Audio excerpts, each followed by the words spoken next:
Welcome to Section 6 of the Silviculture module. My name is Steve Fitzgerald with the Oregon State University Extension Service, and I will be your instructor. In this section, we will talk about the science of silviculture and silviculture systems. This topic is central to any forest management treatment you might use on your forest property. So what is silviculture? Silviculture involves the management of forest using a variety of methods and techniques. Specifically, silviculture is the art and science of controlling the establishment, growth, composition, health, and quality of your forest to meet your objectives. Notice that I said it's both an art and a science. Although there's a lot of science to guide forest management, sometimes you have to adapt ideas to fit your forest and see if it works. That's the art. Silviculture systems are a planned set of treatments by which forests are regenerated, manipulated, and harvested as a series of treatments that could be repeated in perpetuity.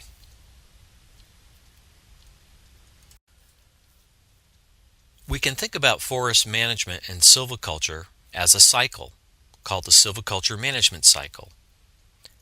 In this portion of the presentation, we will talk in more detail about harvest regeneration methods, that is, creating even age, uneven age, or coppice forest. Making the decision to manage a stand or your entire property with one of these harvest regeneration methods also affects what subsequent stand tending methods you apply in the future.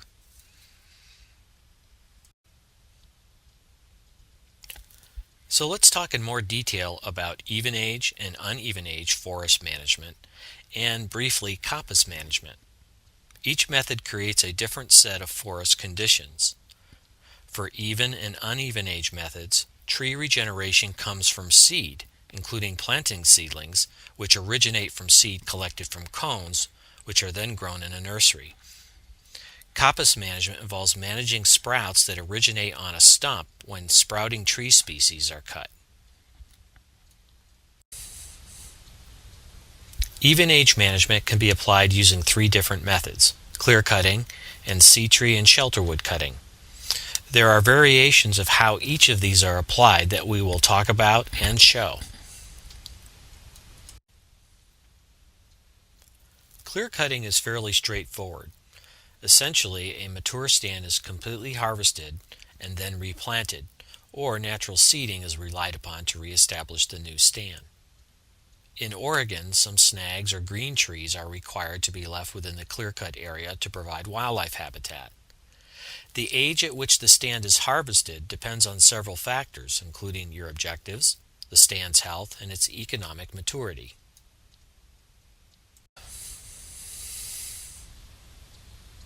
Here was a 60-year-old Douglas fir stand near the coast that was clear-cut and successfully planted. There are no snags left in this clear-cut because it was conducted before the snag requirement was incorporated in Oregon's forest practices rules.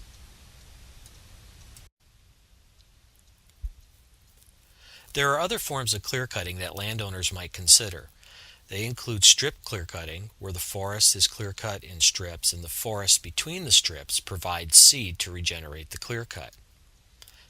There is small patch clear-cutting, greater than 2 acres in size, that provides openings for trees to regenerate and looks more natural.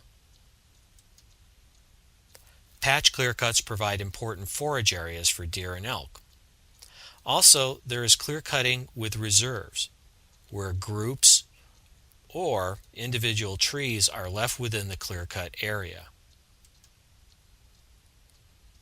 Clear-cutting with reserves enhances the structural complexity and habitat of a young forest as it grows and develops after clear-cutting.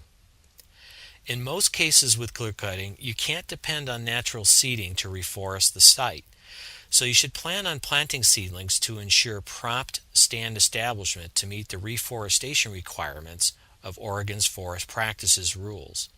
Contact a stewardship forester with the Oregon Department of Forestry for specific reforestation requirements in your area.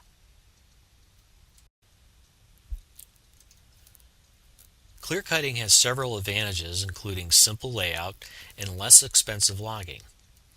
And it's effective for promoting even-age stands. Clear cutting is a good way to deal with stands that are of poor or declining health or have heavy mistletoe infections. Clear cutting followed by planting helps ensure regeneration success and gives you control over tree species and tree spacing. Regeneration of clear cuts with natural seeding is much more variable and cannot be relied upon. Also, it's important to note that clear cutting provides important habitat for deer, elk, and several bird species early in stand development. Clear cutting has some disadvantages that you should consider. For many people, clear cuts are aesthetically unappealing, although this can be mitigated by creating clear cut openings that are small, irregular in shape, and contain snags and groups of uncut trees. Clear cutting also harvests all trees regardless of their size, and it may create conditions that hinder regeneration success on harsh sites, particularly in drier areas of Oregon. Let's now talk about seed tree cutting. For seed tree cutting, typically 1 to 9 trees per acre are left after the seed cut to provide seed to regenerate the new stand. After 5 to 10 years, when the regeneration has established, seed trees are removed in a removal cut. However, seed trees can be retained to provide a more diverse 2H stand. If seed trees are removed, removing them when seedlings are small and logging over snow can reduce damage to the developing young trees. Seed trees can be arranged in groups or be uniformly distributed across the harvest area.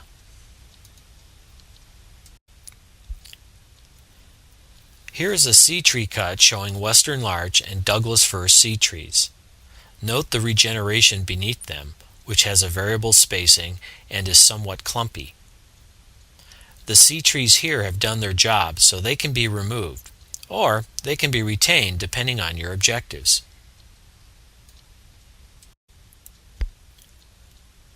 Here is a seed tree cut where the seed trees have been harvested. It now resembles a clear cut with abundant regeneration. It's important to leave good seed trees, ones that are the appropriate species for the site, are dominant or codominant and have full crowns and are vigorous and likely to produce cones, and will stand up to the wind and are free of insects, disease, and mistletoe.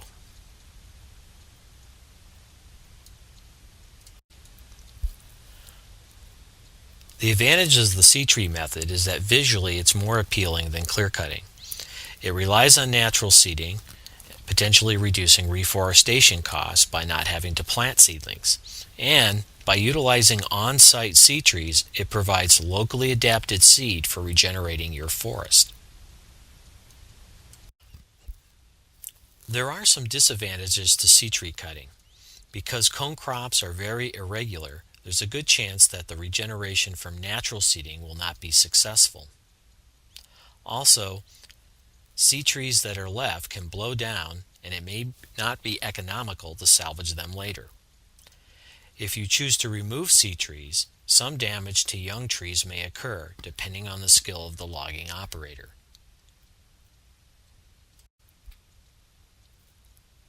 The shelterwood method is similar to the seed tree method, except that more trees are left to provide seed and shelter from intense heat and frost during the regeneration period. Approximately 10 to 25 dominant trees per acre are left.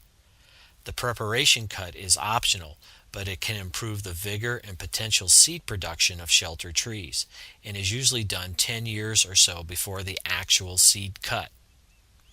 After the seed cut and after the stand has regenerated, the shelterwood trees are removed in a removal cut. In some cases, some or all the shelterwood trees are left to create a more complex 2H stand. Here is a mixed conifer stand that just received the seed cut. Note that the shelterwood trees have good crowns and are vigorous. Trees with large crowns are more likely to produce seed to regenerate the stand beneath, and they also tend to be more wind firm. Here is a large shelterwood cut in a mixed conifer forest. Note the variable spacing of the shelterwood trees. In other words, spacing of shelter trees doesn't have to be uniform. Although these trees would normally be removed to release the understory seedlings, they can be left to create a two-age stand. Be aware that shelterwood trees can reduce understory seedling growth if the shelterwood is too dense. Because shelterwood trees tend to be large and of high quality and vigor, they grow very high quality wood. Shelterwood trees can be removed in one operation or in several removal operations spaced out over time. To minimize damage to the developing understory seedlings and saplings, remove shelter trees within a 5 to 10 year period and use designated skid trails with directional tree falling. Removing shelterwood trees when there is snow on the ground can significantly reduce damage to understory seedlings during the removal operation. A shelterwood is a good way to regenerate even-age stands on harsh sites because the shelter trees help ameliorate those harsh site conditions. Natural regeneration, if successful, can reduce reforestation costs. Also, shelterwoods are aesthetically pleasing and grow high-quality wood. There are several disadvantages to shelterwood cutting, including not obtaining natural regeneration due to poor seed crops, or the risk of wind throw, issues of disease or mistletoe in overstory trees that can then affect understory trees, and damage to understory seedlings and saplings when the shelterwood trees are harvested. Significant shade may favor regeneration of shade-tolerant tree species, which are often undesirable as they tend to be more insect and disease prone and more susceptible to drought. And a substantial amount of valuable timber is left on site if the owner decides not to harvest the shelterwood trees. Let's now talk about uneven age management methods. Uneven age management creates forests comprised of 3 or more age classes of trees, as shown in this photo. Two methods are used to create or maintain uneven age stands: individual tree selection and group selection. These two methods rely on planting or natural seeding to establish another age class of trees as other trees are removed in periodic harvest. There are many forest owners interested in managing forests in this manner, but not all forests in the Pacific Northwest can be managed with uneven age methods, particularly with individual tree selection, due to either intense competition from ground vegetation and the fact that some important tree species, like Douglas fir, do not grow well in shade or partial shade. Also, there is little research to guide us in using uneven age management in the forest of Oregon. As I mentioned in the previous slide, an uneven age stand contains 3 or more age classes of trees, as shown in the upper portion of the slide. If you were to count up all the trees per acre by diameter class in the stand shown above, it would look like the graph in the lower portion of the slide. This graph shows that there's a lot of little trees and progressively fewer larger trees per acre. To maintain this distribution, periodic harvesting using individual tree selection is needed to remove some merchantable trees as well as thin out smaller, non-commercial trees as needed. The idea here with individual tree selection is to manage the stand in such a way that smaller trees replace larger trees over time. You should know that there are few stands in Oregon that have been managed long enough in this way to achieve this desired stand condition. Here is an uneven-aged mixed conifer forest just before harvest. The variation in tree size that you see here is typical of an uneven-aged stand.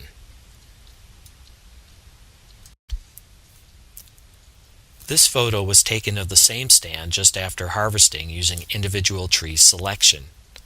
Note the stand is a little more open, but the diversity of diameter classes has been maintained. This is the look that appeals to many forest owners, not to mention the income that is produced by periodic harvests. Here is a graph of trees per acre by 4-inch diameter classes for the stand just shown. The numbers on the horizontal axis represent the midpoint tree diameter for each 4-inch diameter class. For example, 2 is the midpoint diameter for the 0 to 4-inch diameter class. 6 represents the midpoint diameter for the 4 to 8-inch diameter class, and so on. The vertical axis is trees per acre. Before harvest, represented by the green bars, we had more trees per acre in each diameter class than we needed, when compared to the target stocking level, represented by the black bars. After harvest, represented by the red bars, we reduced the number of trees per acre in nearly every diameter class, and overall, the stand is closer to the target stocking level.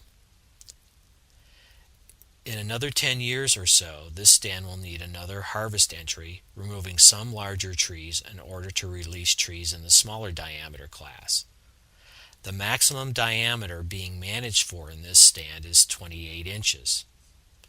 A couple of things to note here is that we still have way too many young trees in the 2-inch diameter class. In fact, there are several hundred trees per acre in the 2-inch diameter class. These will need to be thinned in subsequent pre-commercial thinning operations. Also, we still have a slight deficit in the 26-inch diameter class when you compare the trees per acre after thinning in the red bar to the target trees per acre shown in the black bar. But that will take care of itself over time as trees in the 22-inch diameter class increase in size and move up into the 26-inch diameter class. Group selection harvests trees in small groups, typically less than 2 acres in size. Openings are often planted or left to regenerate on their own from natural seeding. It's important to make group openings large enough so that trees that require a lot of sunlight, such as Douglas fir and ponderosa pine, will thrive and grow. As more group openings are made over time, the forest takes more of an uneven age character comprised of several mini even age stands. You might ask, what is the difference then between a small patch clear cut and a group selection opening?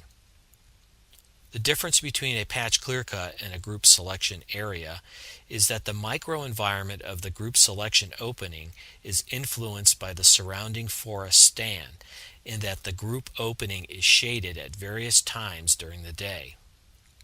With a patch clear cut, the center of the clear cut receives no shade or moderating influence from the surrounding stand. In other words, progressively larger openings become more of a clear cut when the environment in the center of the opening receives no moderating influence from the surrounding stand. This, of course, is influenced by tree height and slope. Here are a series of photos illustrating group selection. The upper left photo shows group selection in a forest from an overhead view, with several group openings. The photo on the right shows a quarter-acre opening in Douglas fir and western hemlock forest in the foothills of the Oregon Cascades, with both Douglas fir and western hemlock regeneration in the opening. The photo on the lower left shows a group selection opening in a mixed conifer stand in central Oregon planted to ponderosa pine. This photo shows shade over a portion of the opening. Uneven age management involves the removal of both mature and immature trees, either as individuals or trees in a group. Harvest entries are repeated indefinitely and frequently at 5 to 20-year intervals depending on tree species and site productivity. Regeneration is continuous. If regeneration does not come on its own, you may need to plant trees to ensure regeneration is obtained. Without regeneration, this system breaks down and is not sustainable over the long run. The advantage of uneven age management and why landowners are interested in applying it on their property is that it creates a more complex forest that are aesthetically pleasing, producing a greater range of habitat for some species and providing continuous forest cover. It also provides periodic harvest and more consistent income potential over time. There are several disadvantages to uneven age management that you should be aware of. Uneven age management may cause a shift in tree species to more shade-tolerant species, which tend to be more susceptible to insects, disease, and drought. Because of the presence of understory trees, which create fuel ladders, wildfire risk may be elevated because the fuel ladders allow a surface fire to literally climb up into the canopy of overstory trees. If the stand has dwarf mistletoe, a parasitic plant, mistletoe problems can be made worse with uneven age management. Because uneven age management requires frequent entries, harvest volumes are typically low, thus harvest costs are higher. Also, sometimes it's difficult to protect regeneration from damage during the harvest operation. A skilled logging operator is essential for success. Now let's talk about coppice. Coppice management is one of the oldest methods known for regenerating forests. Coppice involves managing forests that originate from stump sprouts. Coppice management takes advantage of the fact that many tree species will sprout from the stump after being cut. Hardwoods are more likely to do this than conifers, but redwood is a notable stump sprouter. In fact, most of the redwood lumber that people use for outside decks comes from redwood trees that resprouted from old-growth stumps. Because they start from a well-established root system with a reserve of energy, stump sprouts can grow amazingly quick. Coppice management creates an even-age forest comprised of sprouts. In this diagram, sprouts that originate at the base of the stump or from roots are better than sprouts originating from the top of the stump. The reason is that the stump will eventually rot and the sprouts on the top of the stump will be weak and eventually break away. Here is a big leaf maple tree that developed from a center sprout. At the time the stump was cut, there was a profusion of young sprouts. The landowner allowed the sprouts to compete with one another for several years. Outer sprouts help train interior sprouts so they grow straight. The landowner then cut off the outside sprouts and left the straightest center sprout here and then pruned this tree up. This is a high-quality tree. The 2-year-old big leaf maple clump on the left shows vigorous sprouting with a main center sprout. This clump could be left for a few more years before the outside sprouts are cut away, leaving the straight center sprout.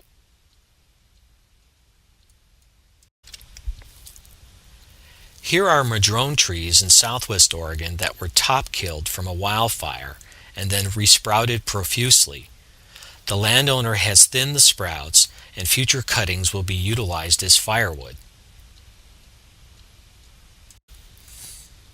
If maintaining and managing hardwoods is an objective of yours, coppice is one method you can use to maintain hardwoods in your forest. Because coppice relies on stump sprouting, no planting is required. However, to produce quality trees, you do need to manage the sprouts as previously shown. Management of your property may include some form of timber harvest and regeneration. If you are interested in developing even-age stands, you can choose between clear-cut, sea-tree, and shelterwood methods. If an uneven-age forest is desired, you can choose between individual tree selection and group selection methods. Consider using coppice to culture hardwood trees on your property. Choosing the most appropriate method depends not only on your goals and objectives, but also on the site and stand conditions of your forest.